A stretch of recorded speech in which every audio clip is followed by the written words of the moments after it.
Can you really work and vacation at the same time? Part 1. The Workation Dream, Paradise, or just a different office? Hello, everyone, and welcome back to this week's episode. I'm Vi. And I'm Min. It's wonderful to have you all back with us today. So, Vi, how has your week been? Anything interesting happen?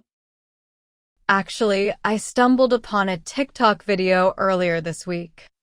It showed a young professional typing away on their laptop, but the background wasn't some dull, gray office cubicle. No, it was a crystal clear beach in Phu Quoc with a fresh coconut water in hand. The caption read, "A gentle day of workcation."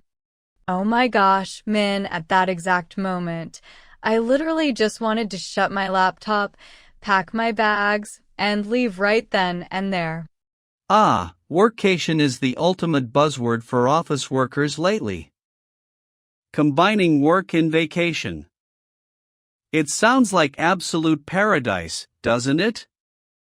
But, having experienced this paradise a few times myself, I think I need to gently bring you and our listeners back down to earth.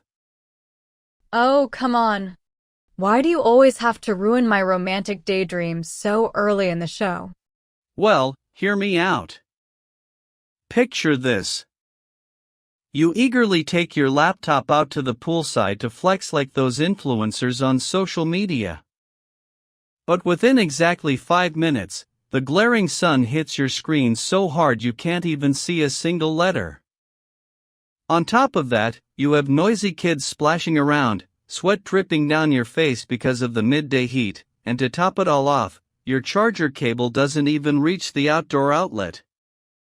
So, you end up scrambling back inside to the AC. Believe me, even a fresh coconut cannot save you from that frustration. Oh my, just hearing you describe that makes my back ache. But you're absolutely right. Social media only curates the prettiest, most peaceful moments to show us.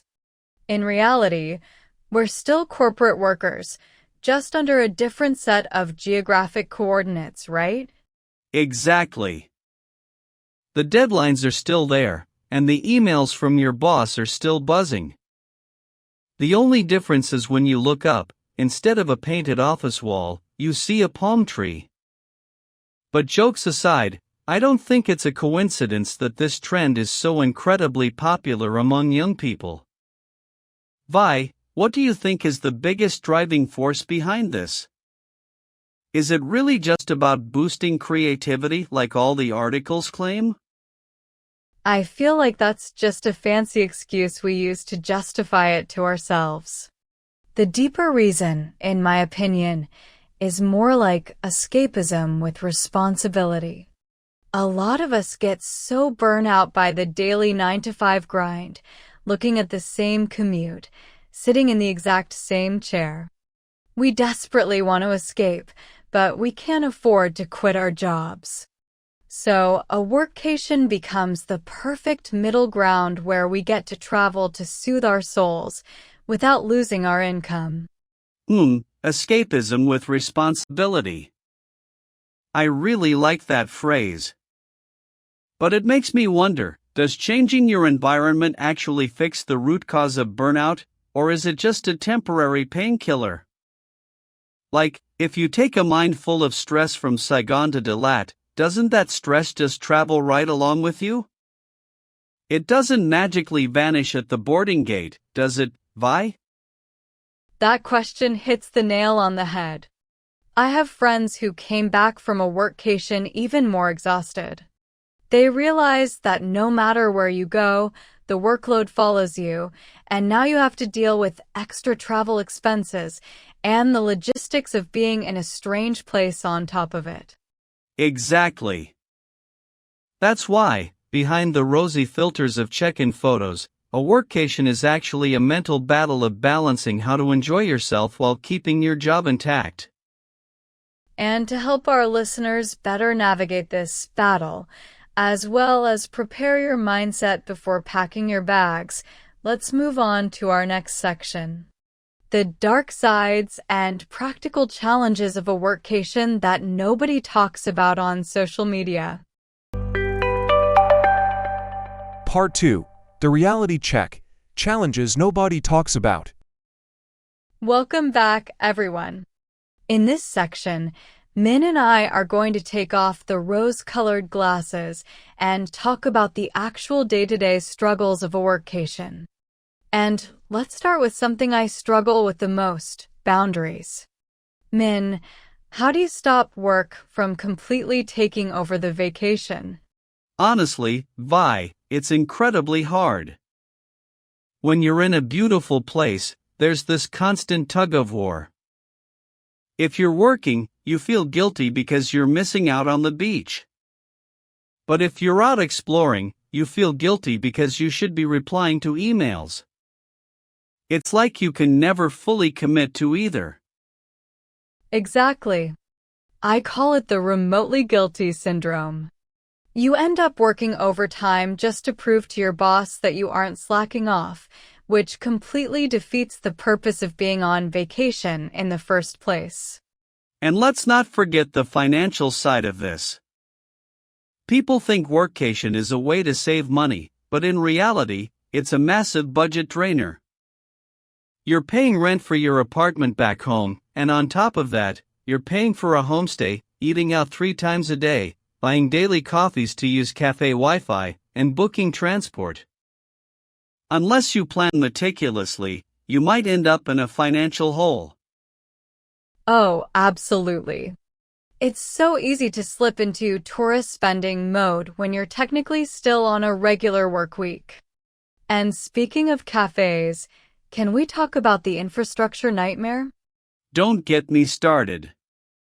High-speed Wi-Fi listed on a homestays page is sometimes just a glorified mobile hotspot. I once had a client presentation and the power went out at my homestay. I had to run down the street, sweating, trying to find a cafe with a generator. It was the longest, most stressful 10 minutes of my life. That sounds terrifying. Plus, working on a tiny cafe chair for 8 hours? Your neck and lower back will definitely pay the price. But there's also an emotional toll. Have you ever felt really lonely during a workcation? I have. Working remotely means you miss out on the casual office chatter, the shared lunch breaks, and just having people around. Returning to a quiet, unfamiliar room after a long workday can feel incredibly isolating, especially if you're traveling solo. Yes, and that isolation can extend to your career too. There's this concept called out of sight, out of mind. If your team and bosses don't see you physically in the office, you might be overlooked for promotions or key projects, even if your output is great. That's a very valid concern. You have to work twice as hard to maintain your professional visibility when you're working from a remote island. Part 3. Safety, freedom, and different experiences. This brings us to a really important angle that I think doesn't get discussed enough. It is about how different the workcation experience can be depending on who you are. Min, when you book a destination, what's your main priority? For me, it's usually about adventure, cheap cost of living, and proximity to nature. I don't mind staying in a slightly rugged, off-the-grid place if it means I can go hiking after work. See, that's where our paths diverge. As a woman traveling solo, my absolute #1 priority is safety and security. I can't just book a cheap, isolated homestay. I need to research the neighborhood, check if the locks are secure, make sure there is reliable public transport, and see if the area is safe to walk around at night. That's a really fair point, Vi. I think as a guy, I sometimes take my safety for granted. I don't have to think twice about walking to a late-night convenience store in a new town, whereas for you, that requires a lot more planning and caution. Exactly. And because of those safety precautions, Workations often cost more for women. We usually have to pay extra for highly rated accommodations in central, secure areas or take taxis instead of walking or renting a scooter. It's a crucial reminder that the freedom of a workcation isn't experienced equally by everyone. It requires different levels of preparation and awareness. Part 4. How to make workation actually work. All right, we've laid out all the challenges, but we don't want to discourage you. Workation can still be an incredible experience if you do it right. So, Min, let's help our listeners figure out if they are actually cut out for this. Yes. Let's do a quick self-assessment. You might not be suited for a workation if any of the following apply to you. Number 1, you struggle with self-discipline and need a manager looking over your shoulder to get things done. Number 2, you easily get distracted by beautiful views or social gatherings. Number 3, your work requires highly secure, private networks that you can't easily access on public Wi-Fi. And number 4, you hate being alone or get anxious when things don't go according to plan. If you checked yes to any of those, maybe stick to a traditional vacation first. But if you still want to give it a shot, here is our survival checklist for your very first workcation. First, over-communicate with your team. Let your boss and colleagues know your working hours and when you will be online, especially if there's a time zone difference. Second, have a backup internet plan. Never rely on just one Wi-Fi source. Buy a backup local SIM card with a high-speed data plan or carry a portable pocket Wi-Fi. Third, separate your space. Try to book a place that has a dedicated desk or find a local co-working space. Do not work from your bed because your brain needs to know when it's time to sleep and when it's time to work. Those are golden rules, Vi. And finally, I'd say start small. Don't book a 1-month trip to a foreign country right away. Try a 3-day weekend trip to a nearby town first. See how your productivity holds up, and then adjust from there. Well, that brings us to the end of today's episode. We hope this discussion gave you a more balanced, realistic view of the workcation lifestyle. It's not all coconuts and beaches, but with the right preparation, it can be a wonderful way to refresh your routine. Thank you so much for listening. If you enjoyed this episode, don't forget to hit follow and share it with your favorite work-from-home buddy. Until next time, happy working and happy traveling, everyone. Bye-bye. Bye-bye. Thank you for your watching video. Hope it's helpful for you a little to improve your skill.